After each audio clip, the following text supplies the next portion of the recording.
Продолжаем следить за ситуацией в Украине и мире. Сейчас будем говорить о том, чего мы ждали так долго, о помощи США Украине, о многом другом. Анатолий Храпчинский, эксперт в сфере авиации, заместитель генерального директора компании по производству средств радиоэлектронной борьбы, присоединяется к нам. Здравствуйте. Здравствуйте.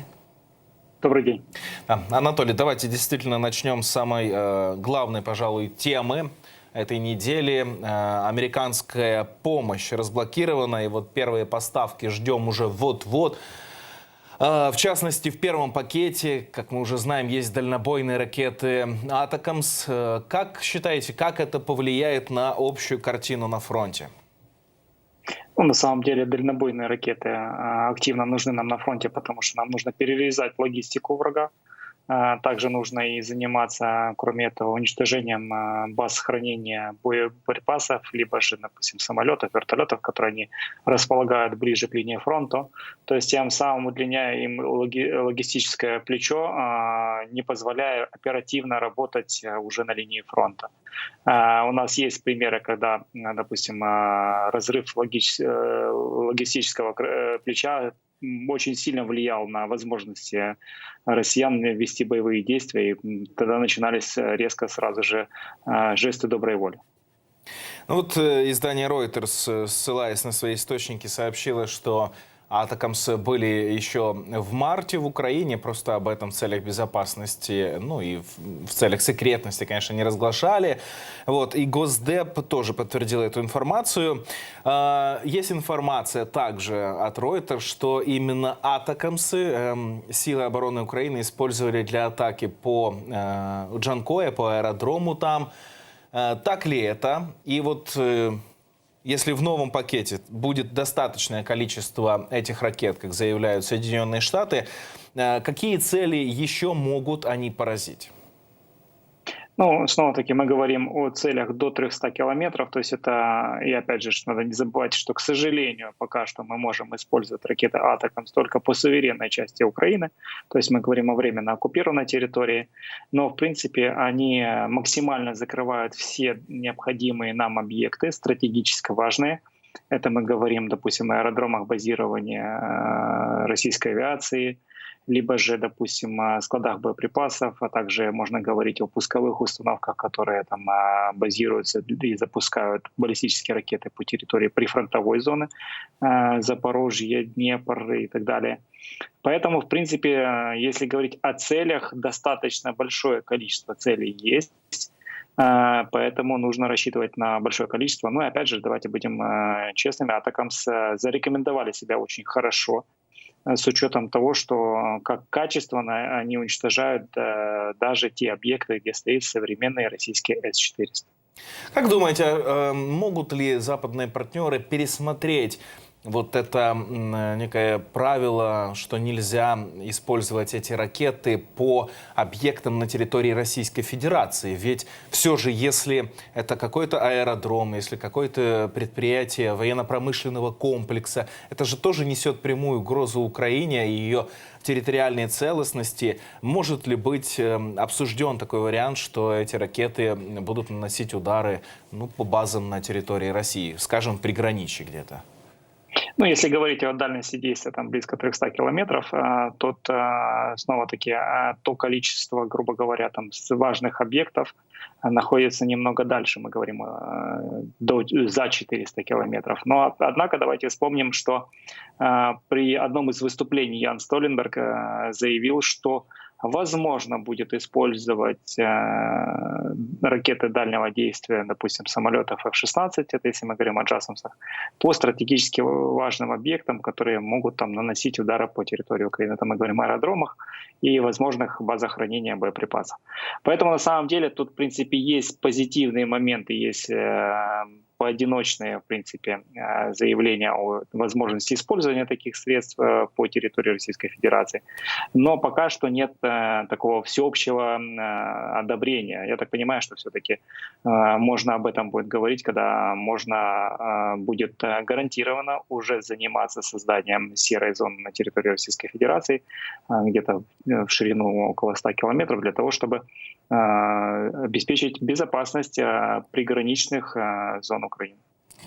Ну вот, кроме дальнобойных ракет, в этом пакете помощи запланированы ракеты для ПВО. А вот сами системы «Патриот», относительно них сейчас договариваемся с европейскими партнерами. Есть согласие от Германии, да, ждем, что скажет Греция, Испания. Скажите, а вот можно утверждать, что силы противовоздушной обороны Украины не будут испытывать снарядный голод и будет достаточно средств для отражения любой российской атаки? Ну, снова-таки, на самом деле, пакет помощи от Соединенных Штатов довольно-таки большой, и мы можем говорить, что, в принципе, все необходимые запросы на 2024 год будут однозначно закрыты, и не будет точно голода, если мы говорим про ПВО, потому что про снарядный голод, давайте не забывать, что это активная фаза войны, и если мы говорим о масштабных массированных обстрелах крылатыми ракетами — это один вопрос, или баллистическими ракетами, то непосредственно на линии фронта активный удар идет. И там на самом деле нужно большое количество артиллерийских снарядов для того, чтобы вести активные боевые действия, для того, чтобы справляться, грубо говоря, с тем, чем закидывает нас Россия. Поэтому, на самом деле, я бы говорил, что на самом деле я не вижу проблематики, допустим, в обеспечении средств ПВО ракетами. Но относительно артиллерии, я думаю, что тут надо будет усиливаться еще европейскими партнерами. Ну, мы все-таки ждем действительно, что заработает активнее так называемая чешская инициатива, да, все-таки эти боеприпасы тоже скоро пополнят арсенал украинский, станет немного легче. Но, кстати, по поводу системы Patriot, вот сейчас заговорили, есть информация, что практически полностью такую систему можно делать в Украине.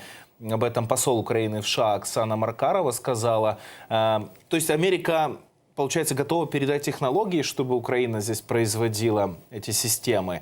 И что именно могут собирать украинцы сами? Пусковые установки или ракеты, или и то, и другое?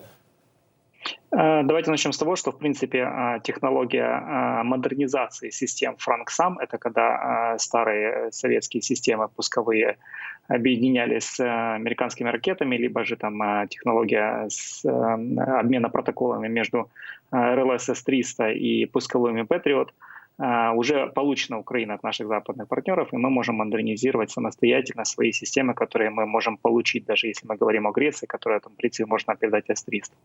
Поэтому, в принципе, есть технологии, которые позволяют нам производить модернизацию. Если говорить о производстве, надо не забывать, что в Украине большая была институция, и были производства, которые позволяли нам работать и создавать системы противовоздушной обороны, и ракеты к ним.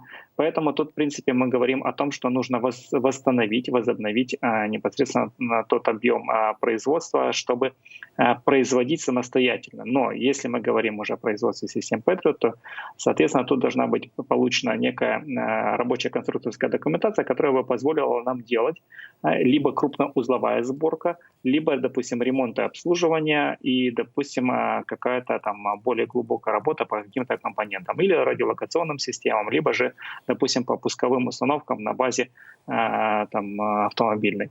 Поэтому, на самом деле, вариантов достаточно много. Я не думаю, что мы сейчас в ближайшее время услышим какие-то подробности, потому что это очень связано с стратегическими решениями. Мы должны защищать это место, где будут собираться или будут ремонтироваться системы. Потому что мы видим, Россия постоянно пытается бить по большим количествам территорий Украины, пытается зацепить как можно больше стратегически важных мест. Тем не менее, я думаю, что у Украины есть все шансы и все возможности для того, чтобы самостоятельно производить не только системы Patriot, но и свои разработки, которые у нас уже есть, в принципе, в проектной документации, уже потихоньку начинают реализовываться. Но это, пожалуй, вопрос долгого времени и средств. Ну, на самом деле, если мы говорим про создание своих систем, то да, то есть это мы говорим, в условиях войны активного финансирования мы можем говорить, допустим, год максимально, если оперативно создавать системы, которые нам сейчас необходимы, потому что мы сейчас, у нас есть очень большая необходимость создания систем автоматических по уничтожению, допустим, БПЛА-разведчиков, ударных шахедов, чтобы это все выгрузить на системы автоматические, тем самым освободивший немного мобильные группы, потому что на самом деле мобильные группы очень тяжело, это сложная работа, выявлять и уничтожать, и большой объем работы, и это очень тяжело на самом деле, давайте будем честными. Вот, поэтому нужно автоматизировать систему и вообще, то есть если мы говорим о высокотехнологической войне, мы видим, что у нас, допустим, там имплементируется искусственный интеллект в дроны, мы видим, что там создаются беспилотные системы. Поэтому если мы говорим о высокотехнологической войне и прорыве в высокотехнологическом направлении, то нам нужно говорить о создании систем, которые могут работать самостоятельно под управлением одного оператора. И, грубо говоря, когда один оператор может держать там линию в 10-20 километров, закрывать и быть уверенным, что он сможет отразить будь какой шахед или какой-либо БПЛА, который залетит, либо ракета. Но, тем не менее, мы, если говорить о том, что нужна замена, она нужна уже сейчас, и Украине на вчера нужны патриоты в большом количестве. Вот сейчас активизировались якобы европейские партнеры. Видим, что Шольц и обещает передать, и другие страны призывает предоставить эту помощь. Но вот Франция решила в новом пакете передать ракеты Астер-30 и зенитно-ракетный комплекс САМП-Ти. Насколько это может быть равнозначной заменой Патриоту? Способна ли она сбивать так же точно и быстро баллистические ракеты? Ну, если говорить о САМП-Ти, он приспособлен для сбивания баллистических ракет и аэробаллистических целей. Поэтому мы можем говорить, что, в принципе, это существенное усиление возможностей Украины в противодействии именно баллистическому террору. Потому что, видимо, в последнее время Россия активно пытается бить больше ракетами баллистической и аэробаллистические траектории, понимая, что, допустим, количество систем, которые могут противодействовать, Украина ограничена. Поэтому, да, на самом деле, за счет получения таких систем мы можем существенно усилить нашу противовоздушную оборону. Ну, а вот ходили слухи еще по поводу того, что Норвегия, возможно, передаст насамсы. Это тоже замена Патриоту или это скорее в комплекс? Это в комплекс защиты, потому что нужно не забывать, что активно работает враг и крылатыми ракетами, и нужно закрывать даже те самые САМП-Ти и Патриоты меньшими системами. Поэтому мы говорим о том, что есть необходимость полного комплекса противовоздушной обороны, которая будет эшелонирована. В принципе, если говорить, за 2 года Украина построила довольно-таки неплохую систему противовоздушной обороны. При этом мы говорим о том, что у нас очень большой процент по сбитию крылатых ракет и по баражирующим боеприпасам типа «Шахед». Единственное, да, есть проблематика с ракетами баллистической, аэробаллистической, но уже есть и позитивные моменты. То есть мы же уже, в принципе, как правильно замечено, что мы научились сбивать кинжалы. Уже есть и 2 Х-22 ракеты, которые до этого не удавалось сбивать. То есть мы говорим о том, что, в принципе, наши операторы и наши системы противовоздушной обороны получают больше, скажем так, опыта и за счет этого умудряются очень сложные цели сбивать. Британия передает Украине еще больше штормшедов и авиабомбы ПВ-4. Скажите, а вот что это за боеприпасы? Да, это бомба британского производства. Вот совместима ли она с нашими самолетами? И это будет такой ответ на российский авиатеррор, да, то, что они постоянно сбрасывают свои бомбы в Сумской, Харьковской, Донецкой области. Если говорить о этих авиабомбах, то на самом деле они совместимы с самолетами F-16 и рядом европейских самолетов. То есть дальше эта бомба в большей степени используется как крылатая, но у нее не такой большой радиус действия, если мы говорим как о Джадам или французских Хаммерах. Поэтому ее можно будет использовать непосредственно находясь над объектами, которые нужно будет поразить. Но давайте не забывать, что в принципе Британия не передает просто так оружие, потому что когда они передавали АИМ-132 ракеты авиационные, которые не приспособлены были, допустим, нашей авиации нести их, то нам потом у нас появились ЗРК, которые АСРАМ, которые помогали бороться с воздушными целями благодаря этих ракет. Поэтому я думаю, что есть какая-то технология модернизации данных авиабомб, которая позволит либо увеличить дальность действия за счет реактивной тяги, либо, возможно, использовать их в каких-то других средствах. Вот на данный момент, пока долго принималось решение о помощи, и едва не главным оружием на поле боя стали дроны, действительно разные дроны, их в большом количестве используют И украинские защитники, и вот развивают это направление и россияне, и теперь война дронов переходит на новую стадию, как говорят эксперты, это борьба рэбов против этих же дронов, да? А вот на данный момент, как вы оцениваете потребности Украины именно в этих системах?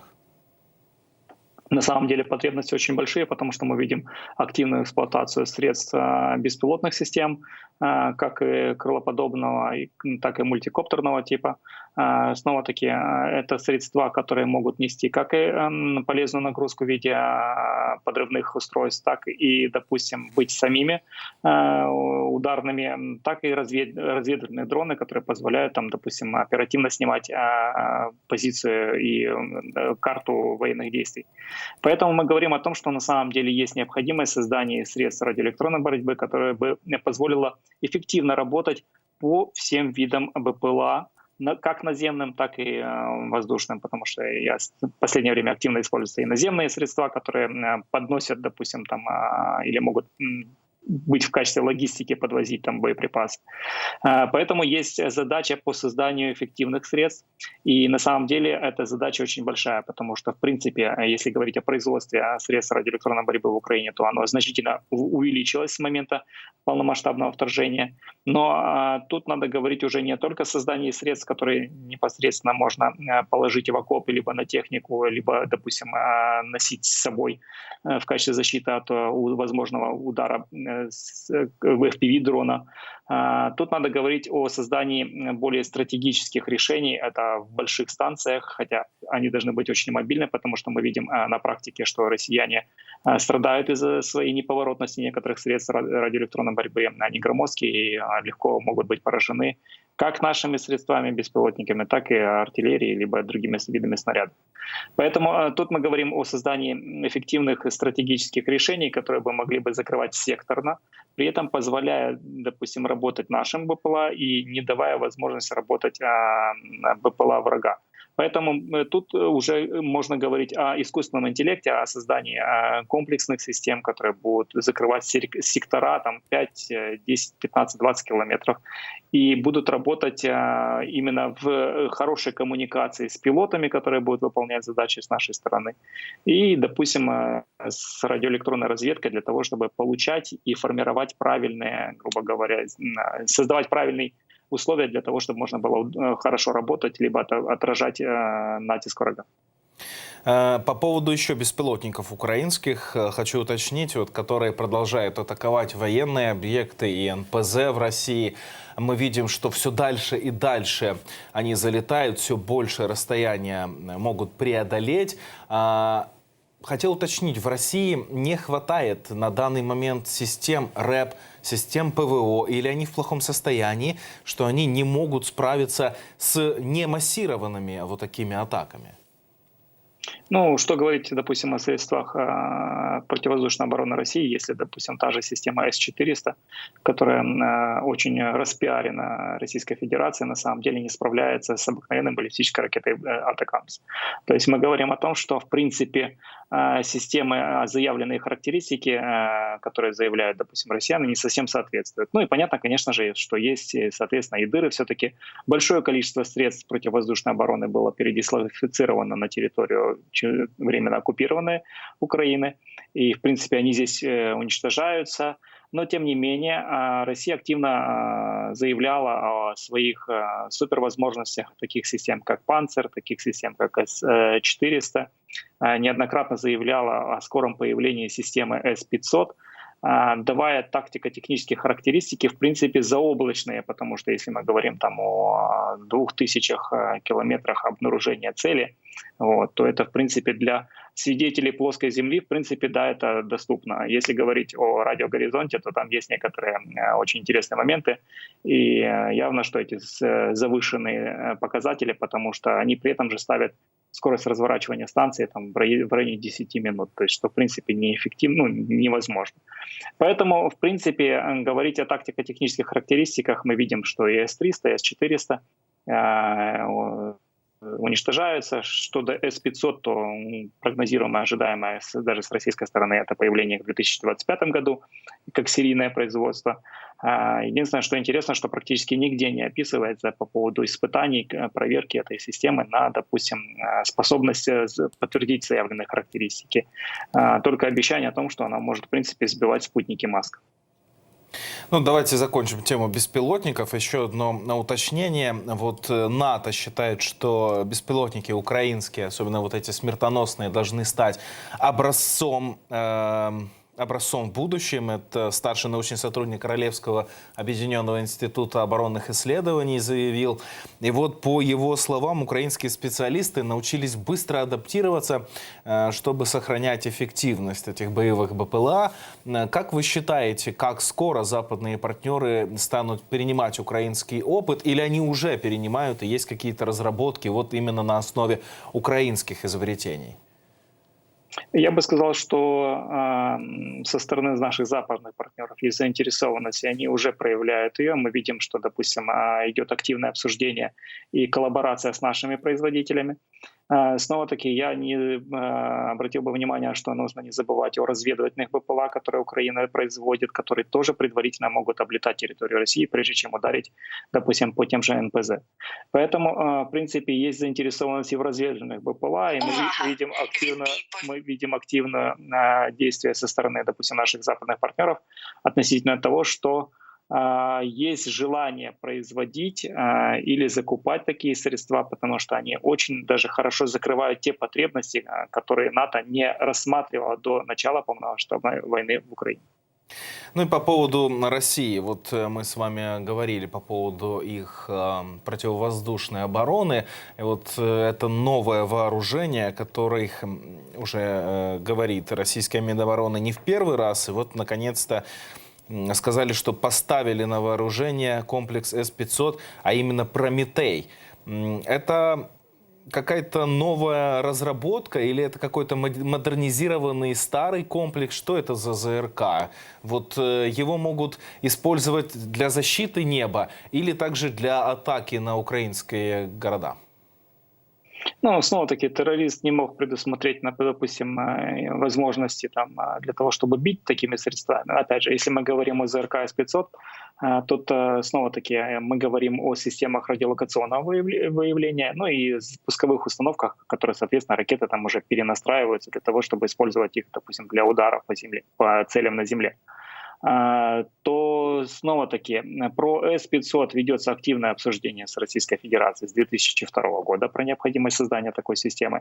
Мы сейчас видим активную позицию России про высветление производства и постановки на вооружение данных систем исключительно по причине того, что большое количество систем С-400, которые Россия в свое время продавала по всему миру, были поражены средствами западными и украинскими средствами. Поэтому я думаю, что у них есть озабоченность, и они должны предоставить какое-то решение.